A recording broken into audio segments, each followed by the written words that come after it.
So what about this conversation is, can we expect that of you guys? We got a couple more months this semester. Wait, say that again? From our conversation. Yeah. Yes. Have there been any takeaways? I don't, I'm not grading. I won't be insulted. I'm not, it could be feedback or noise. But with the few months left in this semester, is there anything that you're going to look at differently? Are we going to go on a date? Are you going to ask somebody out on a date before the end of the semester? I have plenty of practice, but no, I think one thing I definitely want to do that I've been dying to do, because I can just feel it, that people will love this experiential thing.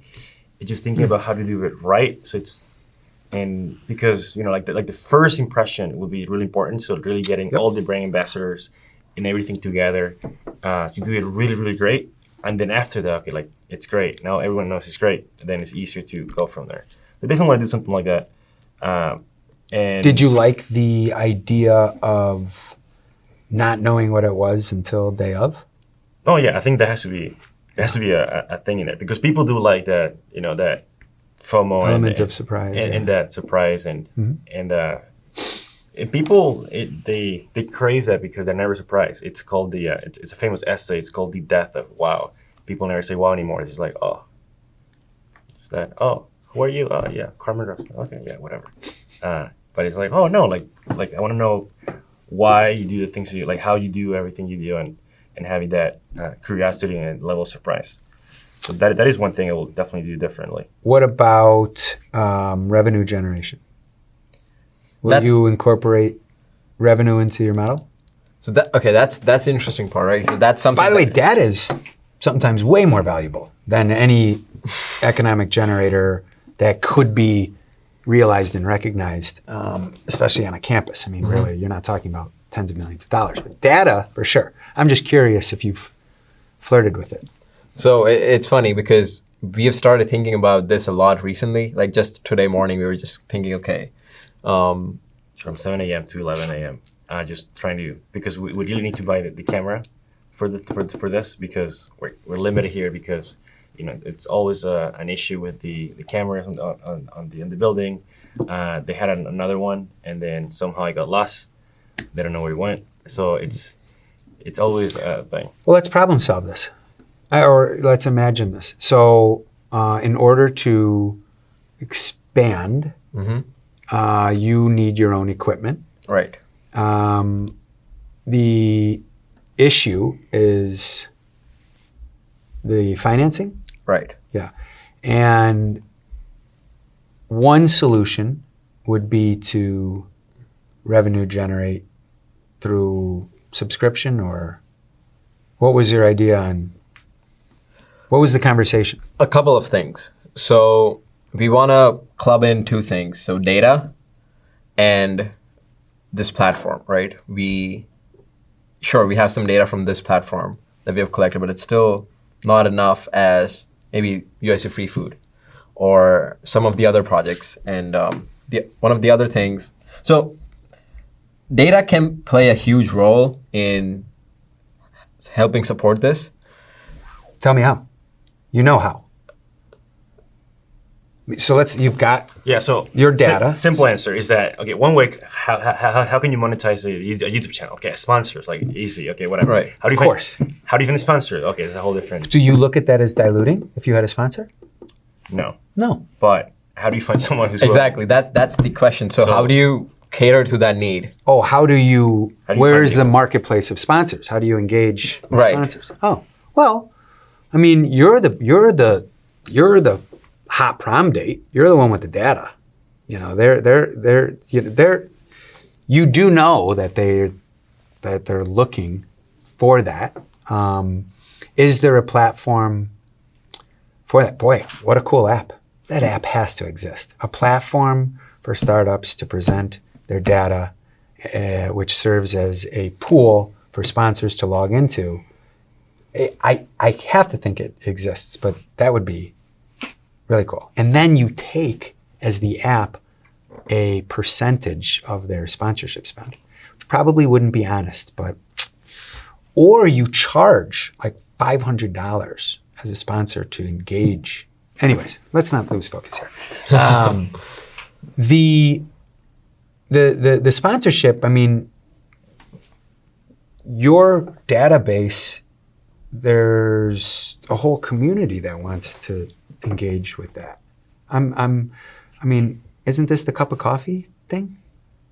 You guys are so resourceful. I mean, it just seems. So yeah, so that's what we've done. So one thing that we've done a lot is reaching out to people on LinkedIn. LinkedIn and emails. Emails. LinkedIn. So we've gotten a lot of emails from previous clubs that they funded, like other clubs. So we email them. Okay, here's why. Here's what was the conversion rate on response? So far. I hope this stays recording. Yeah, no. Meaning, this is good. This is good for everybody to sort of. So far, very low. Yeah. Yeah. Okay, so that, which is fine. Yeah. I don't. To me, I never care. You know, if we try a promotion, if we try and it doesn't work, I don't care. Let's understand Data. that. Yeah, that's that in and of Right. itself. No data is good. Well, is good that we have. I'm trying not to just give you trying to make it more relevant, pertinent. What about testimonial? Have you guys had any of those from users, listeners, otherwise? UIUC Free Food has had a couple, but it's not really Well, I mean, I guess we're talking about the talk show here. right. Either one. I mean, for Experiences, I mean, the data is just right. the same. Testimony, yeah. I mean, you can just ask. I mean, we're on TV, and so we can just have that clip and show it to people. Yeah. So definitely. And do you have like a sponsorship pack? Are you attaching the ask or the framework? So that's something I'm in the middle of creating right now because I've talked to a couple of people, and the one thing that's common is you always share a sponsorship packet or something that tells the company what you're looking for and how they can support, right? If you just email them saying, "Oh, can we have a camera, please?" No one's gonna Absolutely not. Exactly. So what's in it for them? Yeah. Right? So that's something we're also trying to figure out. Like the more direct and the more conscious we are of what we want and how we ask it, I think it'll increase our chances of maybe finding someone who can give that to us. Like we cannot just say, okay, give us whatever you have or give us however much you can to support this, right? Because that itself is like a very open-ended question, and it might not lead to a fruitful result. So how can we focus on getting what we want, but also structure it and present it in a way that people can subscribe to, if that makes sense? Yeah, it does. There's definite topic relevancy, I think, could tailor who you're soliciting in sponsorship. Meaning if you have a topic on hospitality, you may imagine a different sponsor than a topic on, biological engineering, something like, it's just different discussions and different audience. Or maybe not, because your audience is, what is the typical runtime on the episodes? Runtime meaning how much Total. people watch? Yeah. No. Runtime on Total episode Yeah. length, right? Yeah. But I think about right now it's 2 hours. 2 hours. Yeah. Yeah, I mean, there's a lot. And would you read it? Would you how a lot of podcasts, they actually they curated ads in their own voices. So they imagine, I'm endorsing this product. I'm endorsing right. Jimmy Dunn because, Right. man, I was, they're open 24/7 and I was studying for an exam till 4:30 in the morning. I was dying. I was hungry. And that's just like a. Right. So that would be a conversation with which one would be the most beneficial way for them to be, Advertised. right. Yeah. Like whatever helps them the most. Mm-hmm. So it would depend on the product. Yeah, I mean, I would,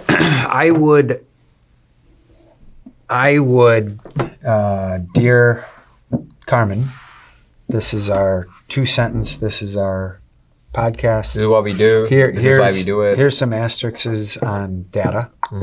Here's why you should be paying attention. We thought of you because there is this topic, you're this business, this audience visits your store. Attached, you will find a sponsorship package. Right. ABC, level 1, 2, 3, platinum, gold, silver. Silver. I think being direct and clear Exactly. is because it's most often a blind cold call. They're just clicking, opening, and being like, what is this? But you should have it.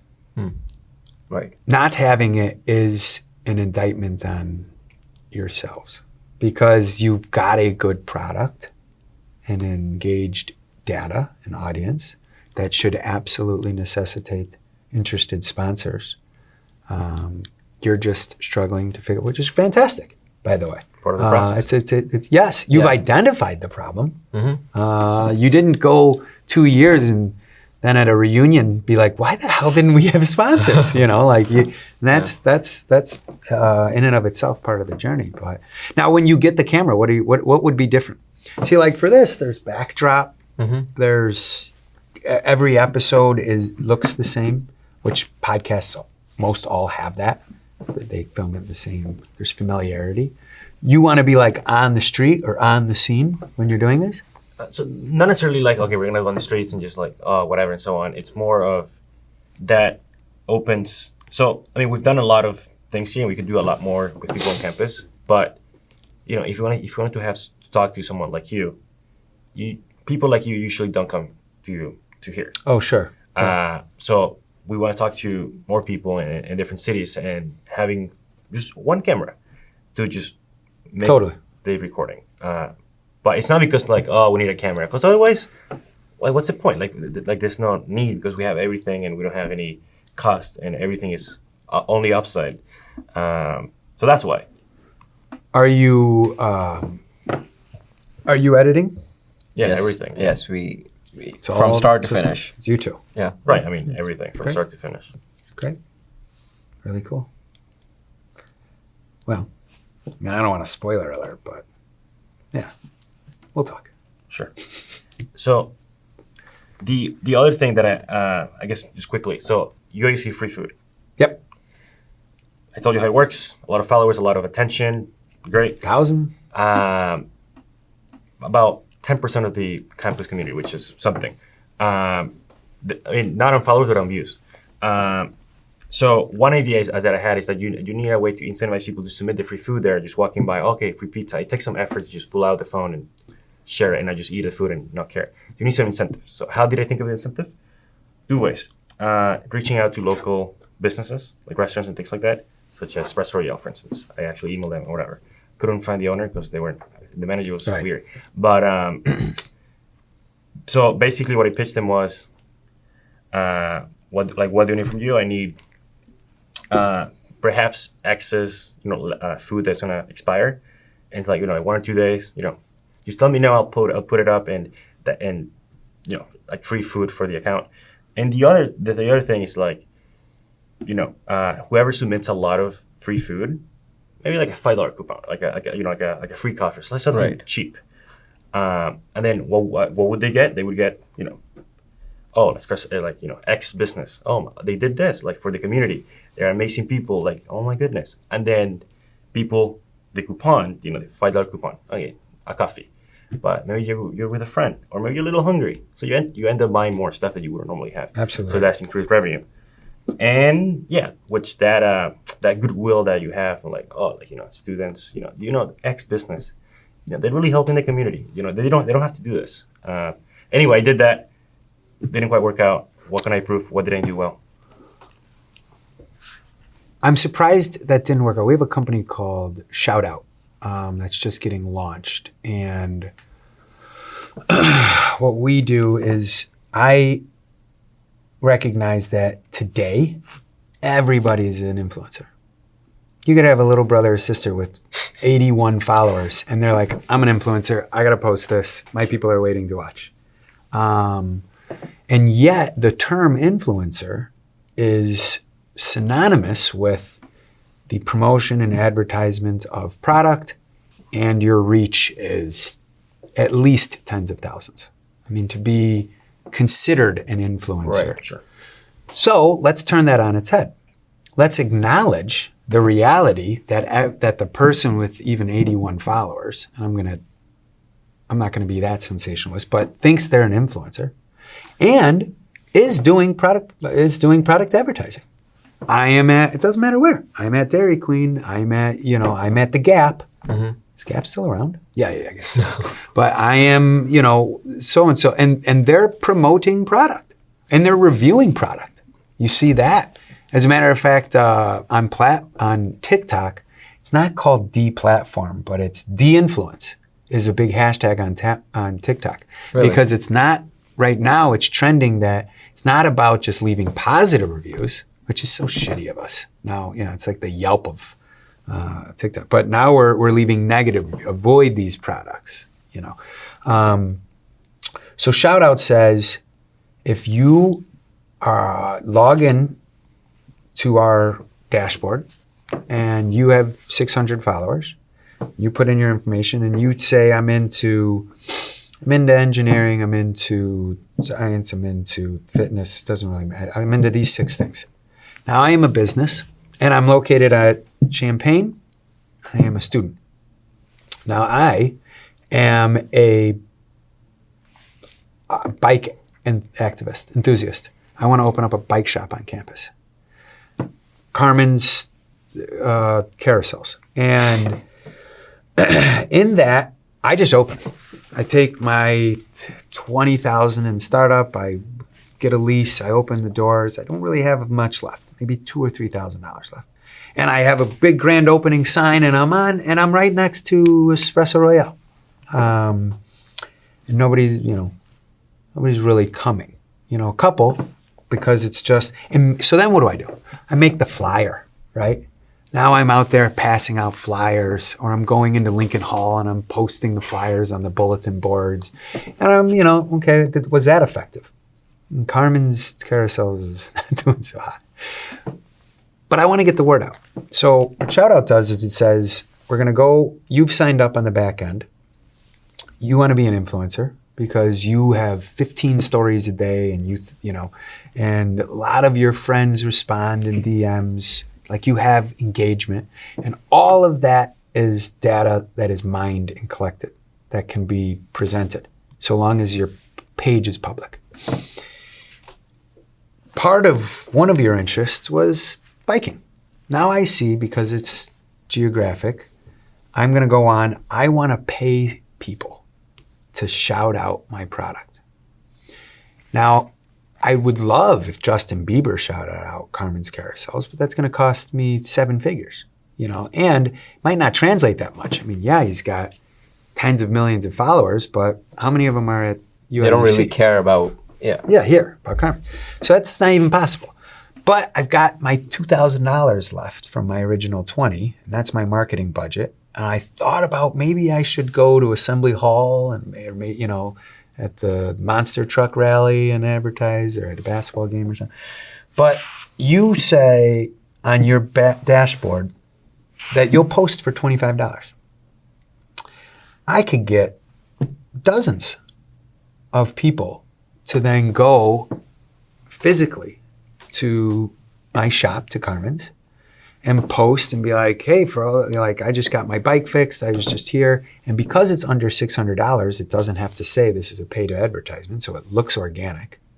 I've completely, we've got, in the first couple of months, over 500 influencers, tons of huge businesses. It is really successful. We've got data that shows that people who are paying $100 for a shout out from somebody, some of them are getting caught up in the algorithm and they're getting over 100,000 views. Who wouldn't pay $100 for 100,000 views? I mean, it's, but the idea there is that sort of shouting out the business, and, when he shout outs Carmen and maybe says, I'm here and I signed up and got 15% off. Like, you should too. I mean, there's some hook there, but it's done organically. I gotta think. The reason, boy, that was a really self-interested anecdote to get to your question. But I'm surprised, saying all of that and knowing that it is effective, that by shouting out the business, you didn't think it was effective, or the business didn't think like they weren't just as likely to continue to participate with a coupon. So basically, what I did, I showed up to the espresso royale, and I asked, kind of talk to the manager. Okay, the manager's like, okay, like, why do you want to talk to me? Okay, no, listen, I'm a student here. I'd like to talk to you or the owner. Who do you think is the right person? Okay, the owner. Here's the email. No. I actually gave him my email and my number because he didn't want to give me the email. Here's my email. Don't worry about it. It's fine. The person emails me, and hey, Well, that's good. What's up? Okay, hey, I explain who I am, why I do it, what's the purpose, what's your benefit first, how I would benefit this thing. Yeah, and then I follow up one time. I think this is an excellent opportunity to perfect the pitch. Mm-hmm. I think the pitch needs to be more clear, Exactly. tight, and just focused on the why I would care. Right. They shouldn't narrate a story because And here's some examples. In all of our pitches for Shoutout, I referenced those $100 examples that generated over 100,000 views. Like, you have that example. This one example we did, and you said 10% of the campus population numerically viewed. That's checkbook data. That's like, say a number. So yeah, I think it's the pitch. I don't see the inherent flaw of concept. I mean, you've proved concept because they've maintained engagement, they've come back, they've continued to follow. Your follower base is not shrinking; it is at least plateaued. And I would imagine the same could be said of the podcast. But, I think it's, the fact that you haven't been able to convert the data into a call to action of sponsorship, I think it's in pitch. Yeah, and I think going back to what you asked, like what would be the takeaway of this conversation is that I've done a lot of projects with a lot of data. I have another project where I basically have an internship list with thousands of students looking for internships. And I have a lot of these things where I just did it for fun and just for myself and just because I thought it was cool. But I wasn't really thinking about revenue generating, which is not to say I'm going to be a millionaire just by doing these little things because I won't. But it is important to start because I know how to build things. I know how to get it to that point. But seeing that as the next goal of, okay, you have these cool projects, how do you start converting them into paying users, which is another ball game that is also really hard, but it's also super interesting. So I'm excited. Yeah.